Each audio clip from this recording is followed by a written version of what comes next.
I graduated from college at St. Olaf College in Minnesota in 1957. There was no war on, all of that. The draft was in effect, and I certainly would have been drafted because I'd had a student deferment. And so I already knew how to march. So I never seen a ship or an ocean, so I joined the Navy to go to officer candidate school, which I did. Went to Newport, Rhode Island in the summer of 1957 and was commissioned an ensign on the 1st of November, 1957. My service on the surface has been cruisers and destroyers and Vietnamese mobile Riverine force. A friend of mine was a weapons officer on the Maddox, but I don't know anything from him. What I know about the Tonkin Gulf incident is that there's high probability that the Maddox was attacked on the first day, and that when they were joined by the Turner Joy, that they were seeing what we used to call the galloping ghosts of Tonkin, that there probably wasn't an attack going on that day.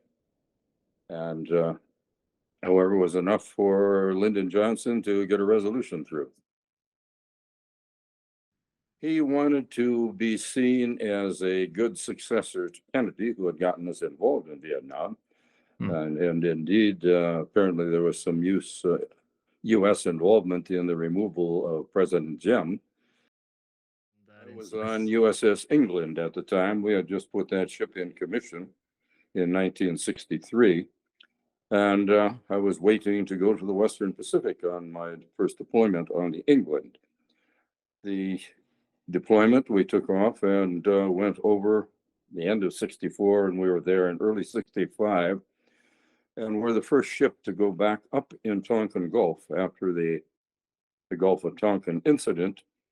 We went up, posted off North Vietnam, turned on our tactical air navigation system, and guided in aircraft from the Kitty Hawk on the first bombing raids in February of 1965.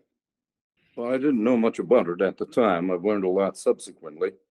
And as I had mentioned to you before, the Navy sent me to graduate school at the University of Washington, where they have the Far Eastern Russian Institute. And I went in international relations, really, to develop what's called a political military subspecialty. I was supposed to go to Washington in the long run, but I talked the Navy into putting me on as a professor at the Naval War College, where I taught strategy and policy. So to separate what I was thinking in 1965 on our first deployment and what infiltrated my mind with subsequent reading is hard to do. At the time, I thought that we were doing the right thing.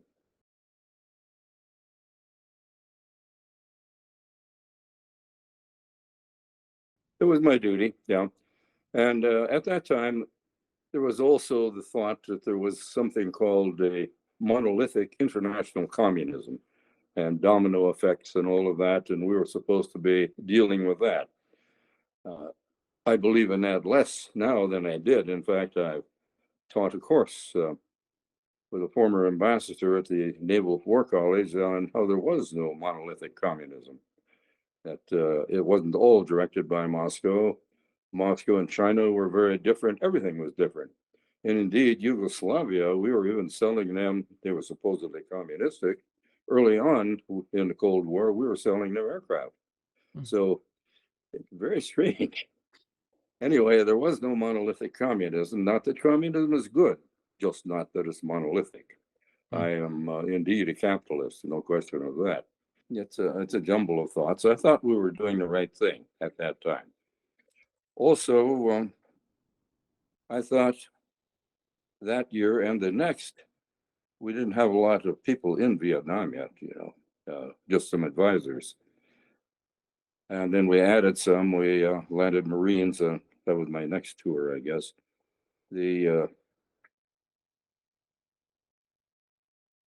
I really thought that Indonesia was going to be the hot spot. I was wrong. And of course I was wrong, because the Indonesians had a night of the long knives, I guess you'd call it, but they killed all the communists in one night. So that happened about 68. So they cleaned them out. And Indonesia didn't become the hot spot that I had thought it would be. Meanwhile, I followed Vietnam with interest. I became the operations officer on what was then a DLG. It was renamed as a CG, a cruiser. Close the cruiser gap, I guess, with Russia. It was a good sized ship. I was the only lieutenant in the Navy to be the ops officer on a ship like that at the time. It was one pay grade above me, but they liked my work, and that's what I did. We went back in 65 to 66 and went up to Tonkin Gulf, where we had been before, on what was called Yankee Station, and resumed our job of guiding aircraft in on our TACAN and also being there to do search and rescue for aircraft coming out. Make sure that we would delouse them, as it was called. That was a Tomcat duty. And you were to shoot them down if they came. They didn't come, so we didn't have to shoot them down. We also supported helicopters from the aircraft carriers. They took SH-3 helicopters used for ASW work and armored them up and put them into search and rescue. They would come up to us in Tonkin Gulf, and we would refuel them in the air on something called HIFR, helicopter in-flight refueling, HIFR. And we would be there when the raids were going to be coming in and out. We would get classified messages telling about that. And then if somebody got shot down, we would try to coordinate the search and rescue, also involving other Navy assets, such as the propeller-driven ADs, as we call them, SPADs. Nice aircraft. They could stay up 12 hours, carried a lot of ammunition, and they were good for helping suppress fire around prisoners or potential prisoners. We also had Air Force helicopters involved who came out of Laos. They were called Jolly Greens. And it would get to be kind of exciting sometimes on the radio when you're trying to coordinate all this mess. Even found out the Coast Guard was up there in the search and rescue business. And a heroic bunch they were. They had amphibious seaplanes, like the Catalina flying boat, basically, an improvement on that. And on one of our things, we had an Air Force plane down just offshore, within mortar range of the shore. And the Coast Guard aircraft went in and landed, and to rescue the pilot, got hit by a mortar, and we had a bigger rescue problem on our hand. We got them all back, and I had the Air Force pilot on board and was debriefing him as I picked shrapnel out of his butt. He was one of the happiest guys you've ever seen. Yeah. So anyway, give the Coast Guard a plug. There were some real heroes there too.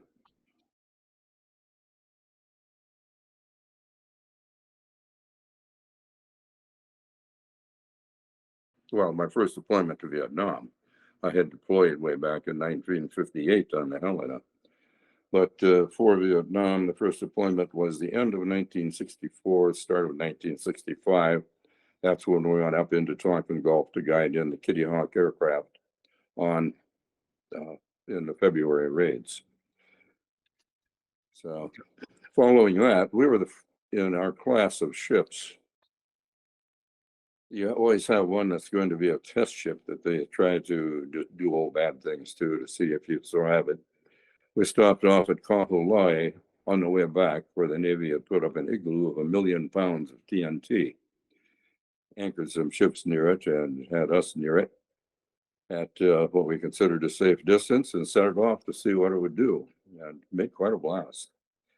And then we came back to the States, went through some more underwater explosions where we set off 10,000 pounds of TNT underwater, and we had to be in a precise position going by it, which we were, and it knocked the bricks out of our furnaces and things like that. But we survived it, went back into Long Beach, got fixed up, and went on. So there was more going on for us than just Vietnam at the time, although the Vietnam was the more exciting part. And USS England did its job well.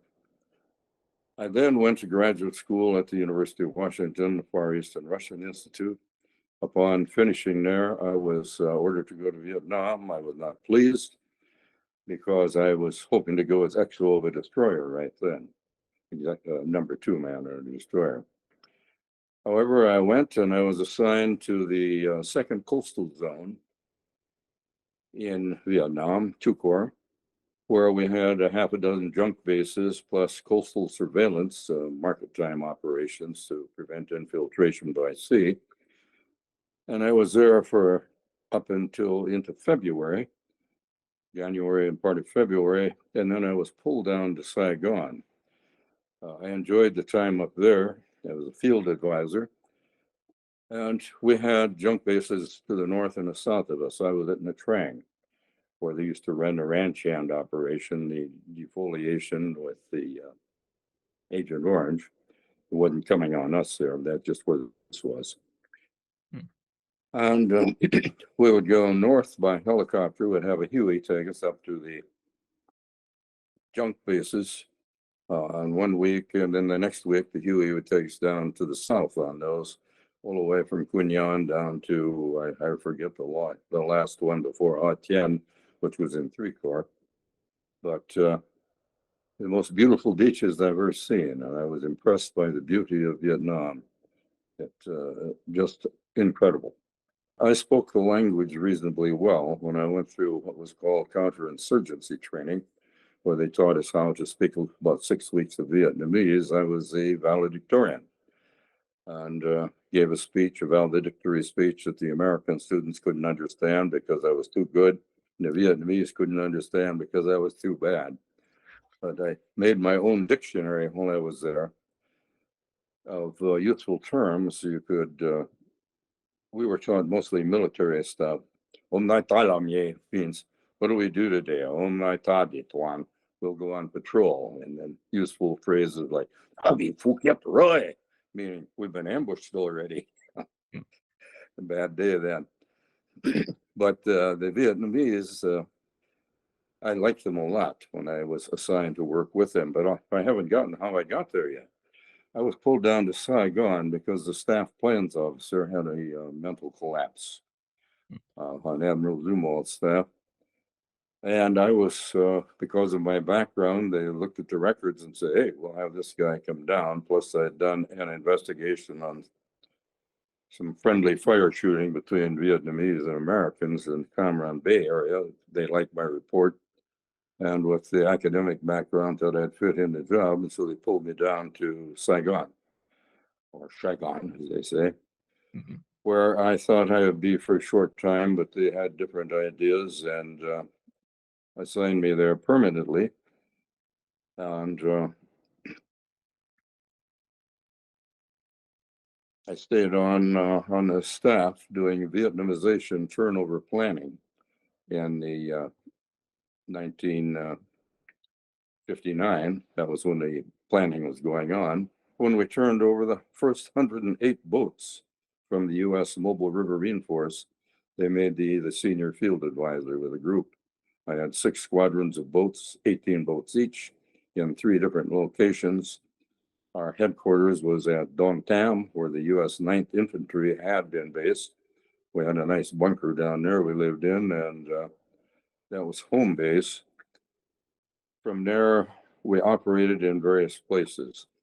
The group I was with the most went down into the U Minh forest, Rang U Minh, which is over in the southern delta, almost over toward the west coast by Ha Tien, down on rivers called such lovely names as the Vam Co Dong.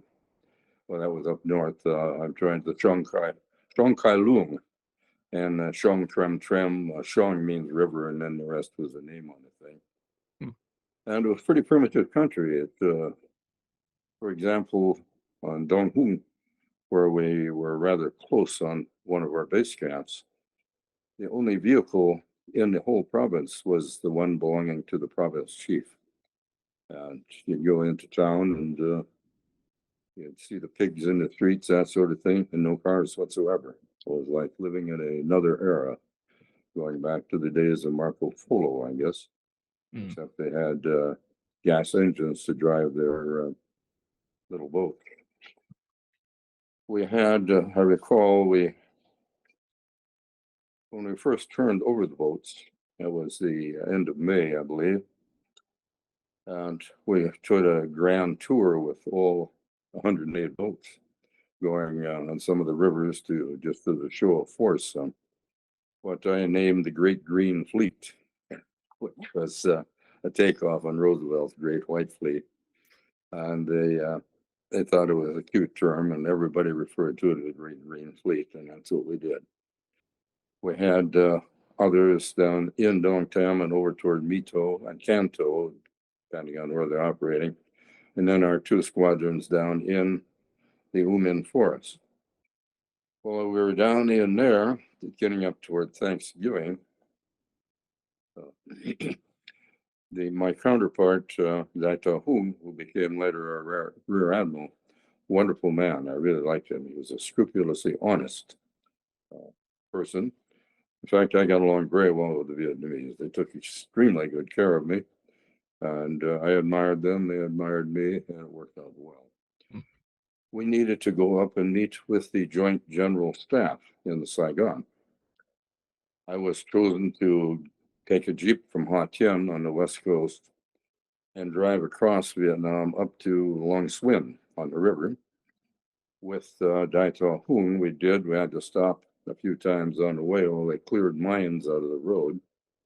We got up there and then got on riverboat, went down to Dong Tam, our headquarters, where we then shifted.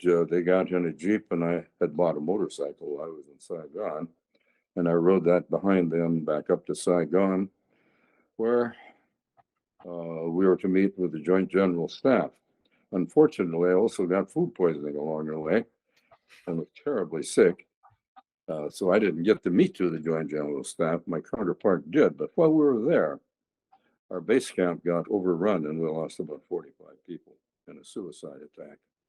Oh, wow. The Vietnamese, the bad guys, the Viet Cong, they lost even more, about 90 or 100 people killed total in that one. And I felt bad that I wasn't there. That my helpers were there and needed a good job. One got a Silver Star, another Bronze Star in the battle there.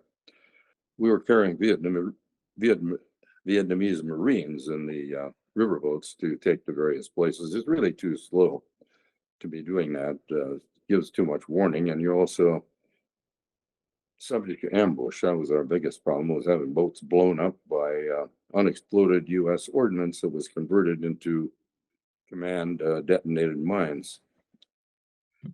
Well, anyway, I was told as the senior field advisor to get my butt down there again, where I did right before Thanksgiving. I recall it. I got went to the PX, bought a bottle of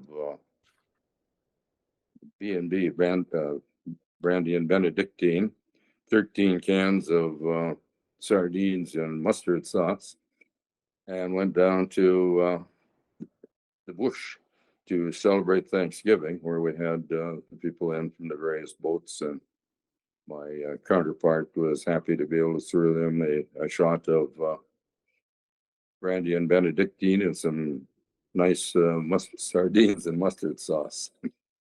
So it was an interesting Thanksgiving, and I stayed there without incident until I de-roast out. I flew out in a Vietnamese helicopter to Canton, where I went over to the base where our PBRs were located, the fast little riverboats, where I had one of the best meals I'd ever had. Was a scallop stew of a sort, a scallop soup rich in butter and beautiful scallops. It was just delicious. Went up to Saigon, turned in my weapons, got debriefed, and flew back on the Silverbird to the States.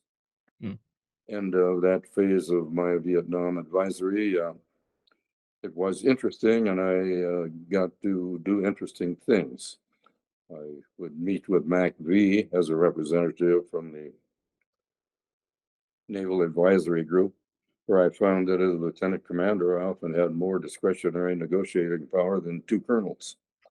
And Zoom liked to take care of his people, and he took good care of me. When we took over the base at Tonkin, we needed some equipage, and I was able to get the base people to sign over the bunks and office equipment and all of that to me.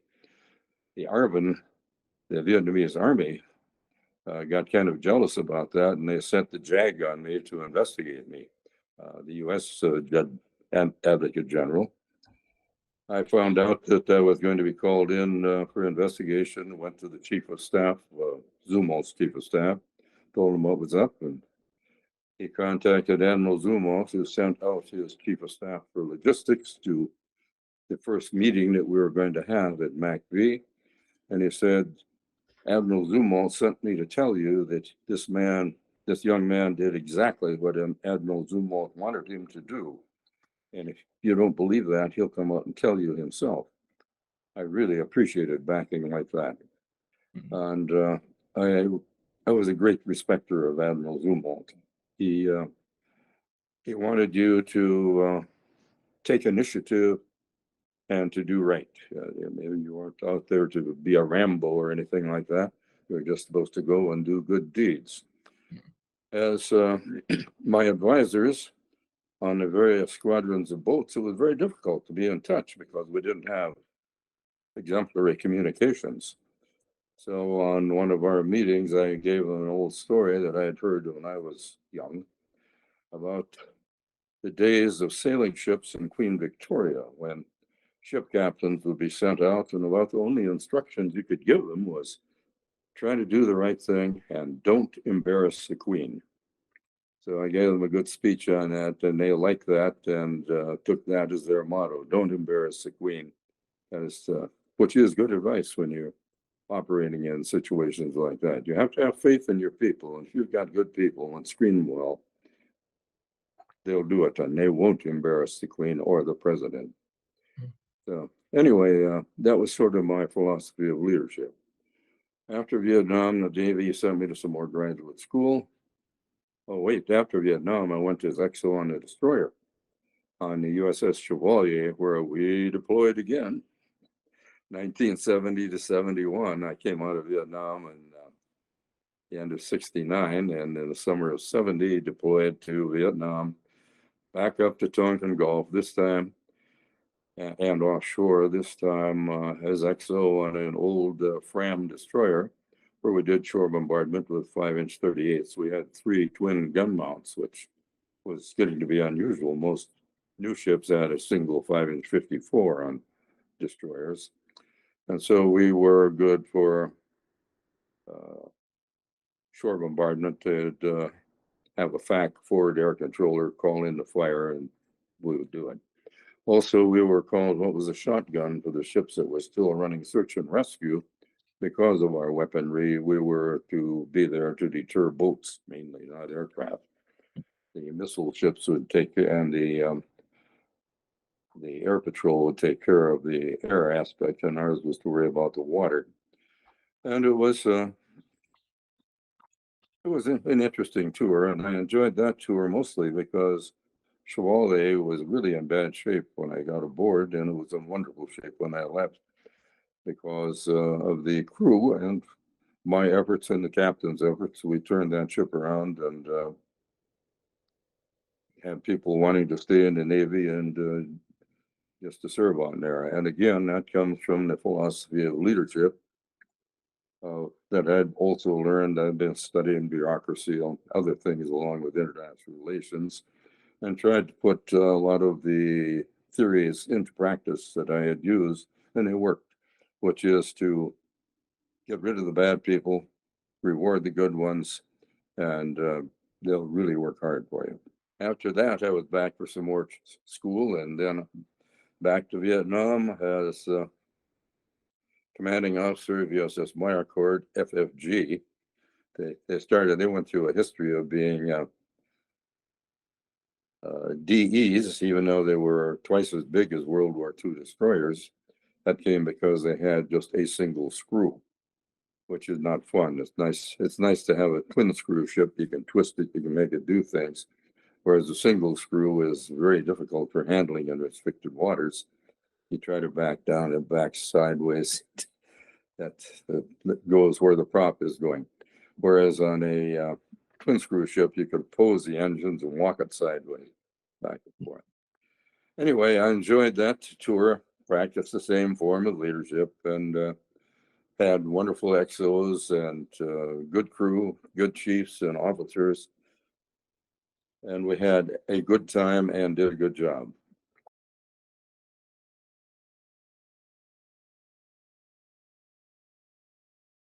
We had pledged to the Vietnamese that we were going to support their military after the Vietnamization. They did a good job in the Vietnamization, and they were a competent military. The problem we had was they were invaded by an armored invasion by North Vietnam, financed by China and Russia. It wasn't Viet Cong inside Vietnam that were rebelling. It was an invasion by a foreign army, i.e. the North Vietnamese, supported by others with a big armored attack. Our Congress reneged on what they had promised to do, led by, I think Joe Biden was one of the influential people in stopping the funding, and a number of other congressmen whose names can be looked up. So it was a moment of shame for us at that when the Vietnam went down. I remember that we had been just before that over in the Gulf of Siam off Cambodia in case we were to rescue the people at the embassy there in an operation that later got to be called Eagle Pull. Well, we steamed around and had a nice time with another ship that was there, conducted the Siam Gulf Olympiad with drag races between our ships, kite flying, all sorts of things to structure the time and also build competence in the crew. And as we were rounding Vietnam, we were relieved by another ship. And just after we left, Eagle Pull went into action. They evacuated the people from Cambodia rather than before the ones in Vietnam. As we rounded the southern tip of Vietnam, we had a DE, us, and an oiler. And we got some flash messages that way up in Da Nang, there were all sorts of refugees who were in the harbor on barges hoping to be rescued because they were being invaded. I sent a flash message saying that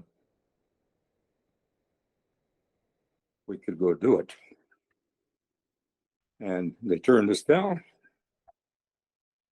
And I can understand that. We would have been pretty vulnerable up there, I suppose. I still feel sorry. I feel bad about that. I like the Vietnamese a lot. Viet means I like the Vietnamese people. I thought of their poor situation up there. Well, we didn't get to go do that, and I can understand why the powers above us would turn us down because we would have been the only ship up there, and we'd have been, I suppose, a vulnerable position. But on the other hand, we probably could have evacuated a lot of Vietnamese. During the frequent wind, we operated with Midway, which is a museum here now. It was most of the action was on the Midway. We were just there to protect the Midway. We did provide some help to boat people who were coming across, so we would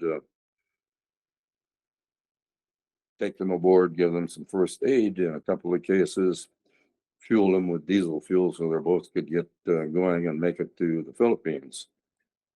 And most of the ships we had given to Vietnam, they got it to the Philippines and turned them over to the Philippines rather than let the North Vietnamese have them. So anyway, the Vietnamese military, I believe, was more competent than our Congress believed. And as I say, they weren't done in by internal revolution by the VC. VC were pretty well destroyed internally after the Tet Offensive of 1968. where Walter Cronkite said, well, that's it for Vietnam. It was a disaster for the Viet Cong. And we had a lot of restrictions put on us. I was, among other things, an air intercept controller, and I wasn't good at it, but I could do it. I didn't get any planes to my credit, but the ones who were good at it, some of them did. But I felt sorry for our bombers who were so restricted in where they could go, routes they could do bombing on, and they were very vulnerable. One of my good friends, now deceased, was a Navy officer who flew 308 missions, and he's a terrible driver and a very good plane flyer. And I was always impressed by him. He went on to be CO of the base at Lemoore, attack base, and that sort of thing, and was on some study groups on the East Coast. We had met in the program of grad education in political military strategic planning, and it stayed close after that. Okay, I guess I'm ready for questions. I then went on to the War College after Mycord, where I'll brag. There were 4 of us who were the top of the class. They gave us a graduate record exam while we were there. And of the 300 and some officers in the junior and senior classes, as they called them, I was the top on the verbal score. I was not top in the math, but I did okay there too. Enough so that I beat my wife, who was a grad student also and had taken the GRE. And we both came out high enough to be admitted into Mensa, although we chose not to be because I thought that's a bunch of egotistical crap. So anyway, I had done well at the school and graduated up at the top of the class with the other 4 guys that I knew well. And they were happy to have me stay on at the War College as a professor because I had a good background. And I stayed on there and taught after being a student for a year.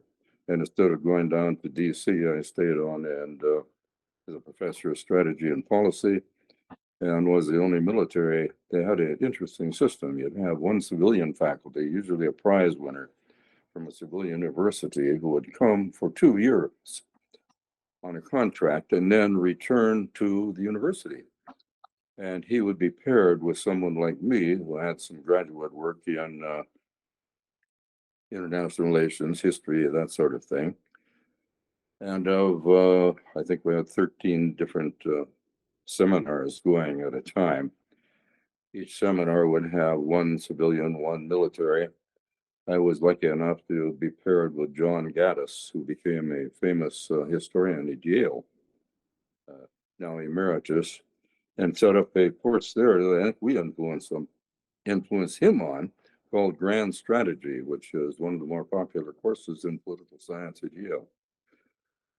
So it was a good program, and Stansfield Turner had set up the Naval War College that way because he wanted to have an independent faculty, and tenured independent faculty are going to return to their own schools. You can't tell them what to do. They're going to teach what they think is right. And that gave great academic freedom. And I think the Naval War College, they now offer a master's degree for that 1-year course. And should, because it was really rigorous. We would, on our strategy and policy course, which occupied a third of the academic year, we would have the students read about 1,000 pages a week, doing case studies from the Peloponnesian Wars on up to the present. Didn't think that we looked at history as being a method of studying that would teach you how to think, not to give you predetermined solutions, but it would show you what actors in the past, what intelligence they had, what they were able to gather from the milieu around them, and what they did with that information on their decision making. And it was a very stimulating course. I liked it a lot. I also became a lecturer on force structure and strategy, on deterrence, and on Admiral Mahan and his theories of sea power, which were interesting and was a wonderful place to be. The only thing it was not good for was not good for a career. When I offered to stay on as on the faculty, I did it to save my marriage. My wife is now deceased. I'm married again. We've been apart 18 months out of 24 a couple of times. She was fed up. I was going down to DC to be on the OpNav staff, and it would have been a very rigorous assignment followed by most probably a deep draft command. And in giving that up, I gave up any hopes of moving on to Admiral. I didn't think I would make captain, although the detailer said, with your record, you're going to make captain. And I did.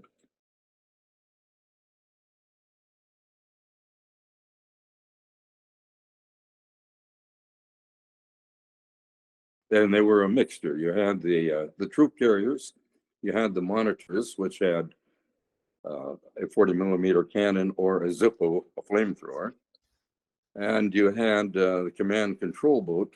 These are big converted landing craft, and command control boat, of course, would do what it would do. It had the communications, and then we had the ASP. What were they? It was an unarmored little riverboat. They're called green coffins. And my counterpart, after we had a couple of boats blown up down in one of the canals in the Human Forest,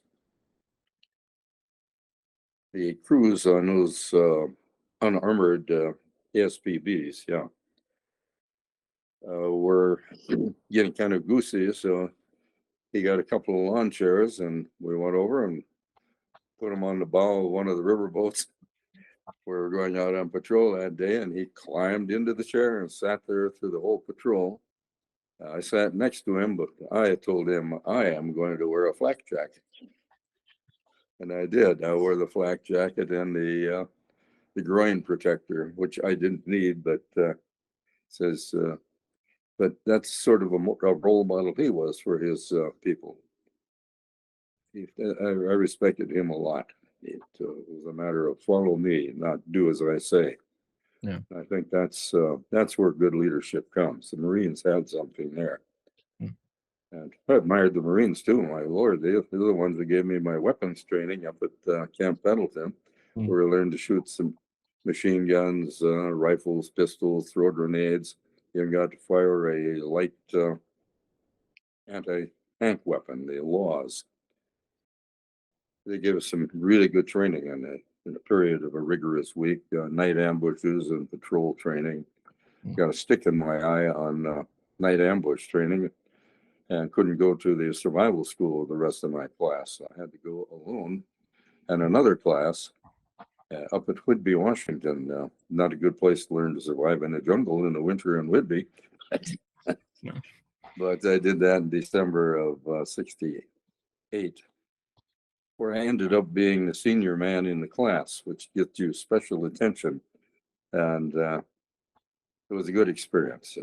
I got to get my homeboy skills put to work there by showing the others who were city slickers how to kill and eat a rabbit and cook it. And we even had a wounded duck that we were able to dispatch, and it worked out very well. They were a good group of people, and we were a good class. I suppose they tell every class, "Oh, you're the best class we ever had," but they told us that, and we believe that. Riverboats were to lift troops, take Vietnamese Marines, and deposit them in hot spots where they would hunt down and try to kill the VC. It was that simple. And the other riverboats, we had the U.S. had swift boats and PBRs, and they were patrol craft.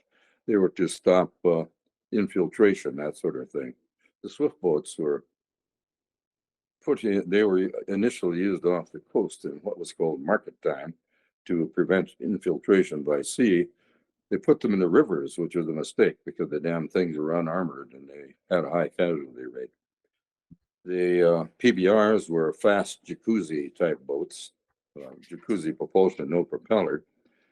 And they were good patrol boats in the rivers with 40 millimeter grenades and machine guns. You were in good shape.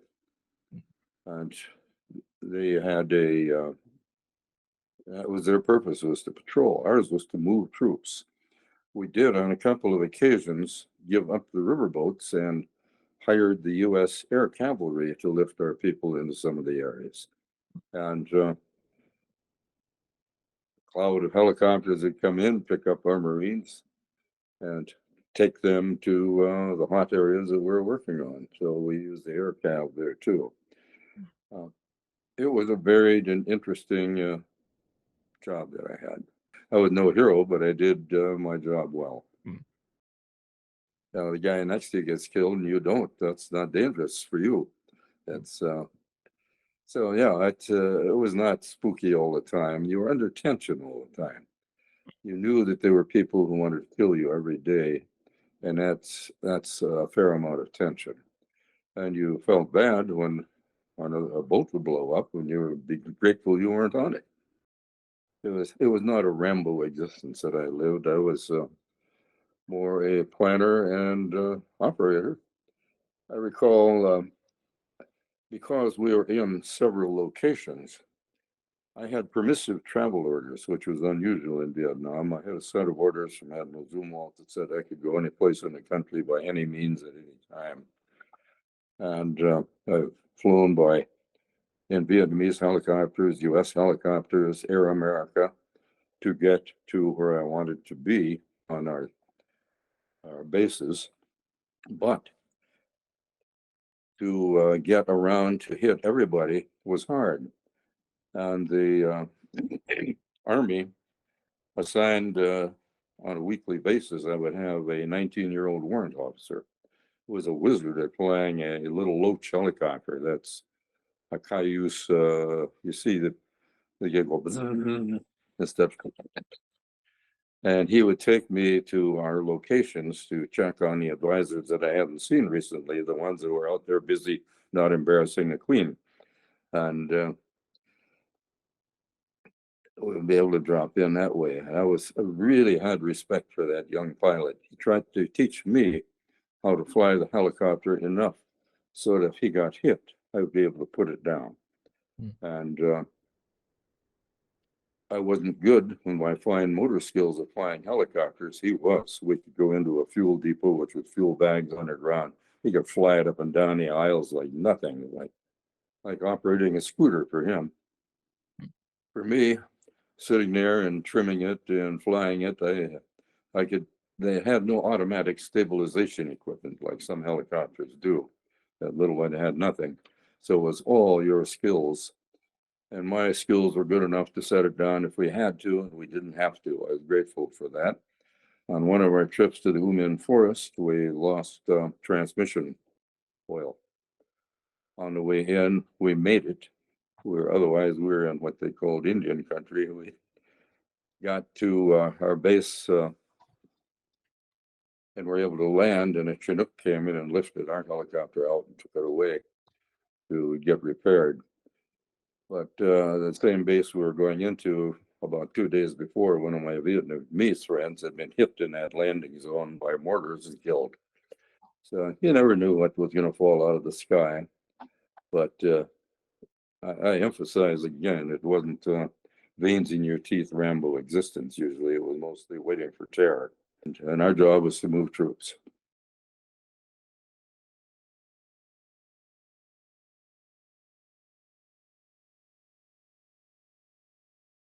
I told you my feelings about Zumwalt, for example. He was a real hero to me, and a lot of people didn't like him because they thought he made the Navy too informal by letting people grow beards and things, and sending out his Z-grams. But I found him an admirable leader. Only problem I had with him when I was Excellent Chevalier, because we weren't a nuke ship, we were able to go on more sections. Most ships had three duty sections, meant you were on board 1 day out of 3. We were able to go to 5, and I said, look, guys, we'll stay in 5 sections as long as you can man all the fire drills and keep this ship operating properly. They loved it. I can recall we'd be alongside another ship and they'd call away, now Liberty for sections 1, 2, 3, 4, and 6. What? Because they were used to 2 sections going on Liberty. And believe me, things like that enhance your morale, but you also have to keep the standards up. And we were able to do that and built high morale. So, yeah, I thought the leadership was good.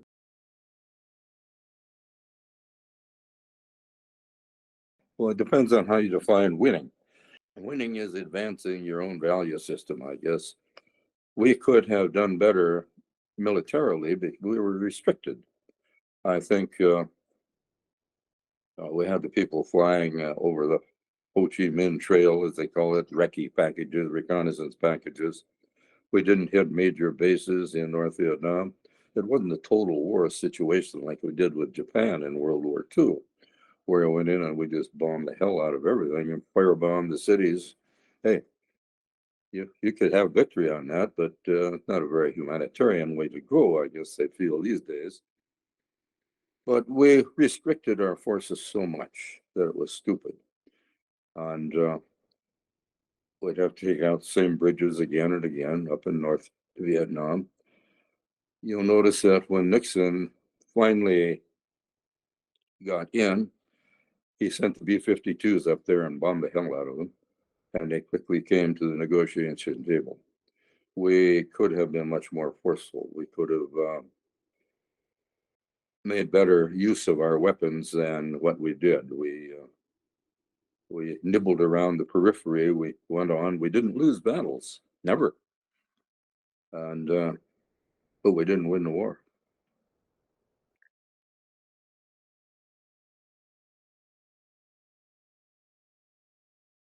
My thoughts on it? I like the Vietnamese a lot. In fact, I have a daughter-in-law who's Vietnamese, and I married them last fall, in fact, and they spend a good bit of time in Vietnam. They're up. We go to Saigon and Hot Dalat up in the highlands near Pleiku, where they grow roses and things. And I'm going to see her mother, who's going to be visiting here this coming weekend. And as I say, I like the Vietnamese a great deal. I like Vietnam. I'd like to go back there. It's incredibly modern now. When I was in Saigon, as I told you, I bought a motorcycle from a civil service guy. I had a 90cc Honda. All the Vietnamese had 50 and 70 cc's because they were taxed outrageously if it got to be over 70 cc's. I bought a 90cc from a civil service worker, which is here would be a toy, but mine was a full hog over there. You go 50 miles an hour, you know. But I enjoyed having a motorcycle. It gave me flexibility on transportation, and I spoke Vietnamese well enough to get by. So,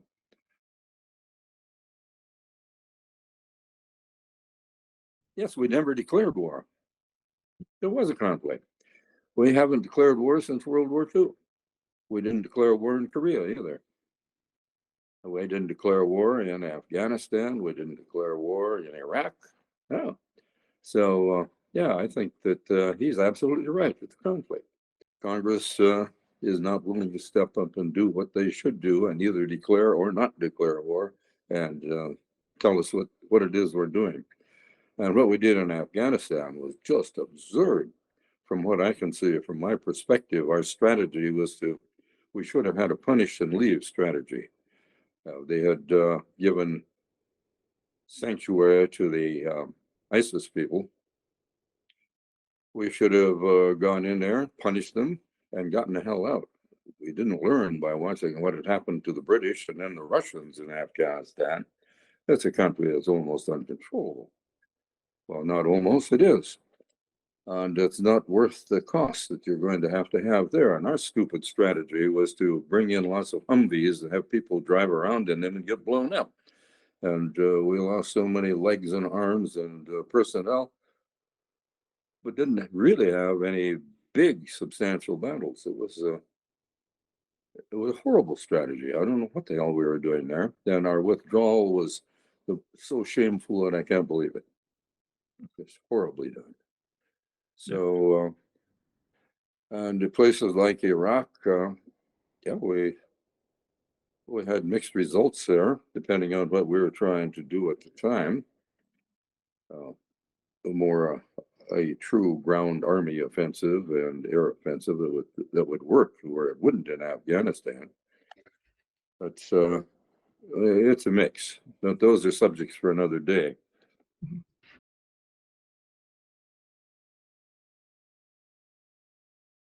We feared wrongly that there was monolithic international communism. It wasn't monolithic, as we found by later disputes between Russia and China. No matter how hard we try. One was a proletarian revolution, supposedly. The other was a peasant revolution. They're very different. The so we didn't have that monolithic international communism. And why get involved? We got involved because I guess Kennedy, when he sent in the first advisors, thought he was doing right. He was fighting international communism and probably believed it. It takes a while to get educated. It isn't there. And Johnson didn't want to look weak. So that's how we got in up to our ears. Now the predecessors, the French with Dien Bien Phu, that was 1954, as I believe, that they had their defeat, dismal downfall, and I don't know what to say. But the Vietnamese were a worthy enemy. They were smart, disciplined soldiers. It takes a lot of courage to be a guerrilla, for example, in the Viet Cong. And what we were doing there, we were there because we feared international communism, and then we feared looking weak. And Johnson got in this quagmire, and he wasn't willing to take the action necessary to bring the war to a military close. Nixon did by his bombing of North Vietnam and getting the prisoners released and us out of there. Vietnam subsequently has become rather capitalistic. It's certainly not a communistic place, even though technically it is.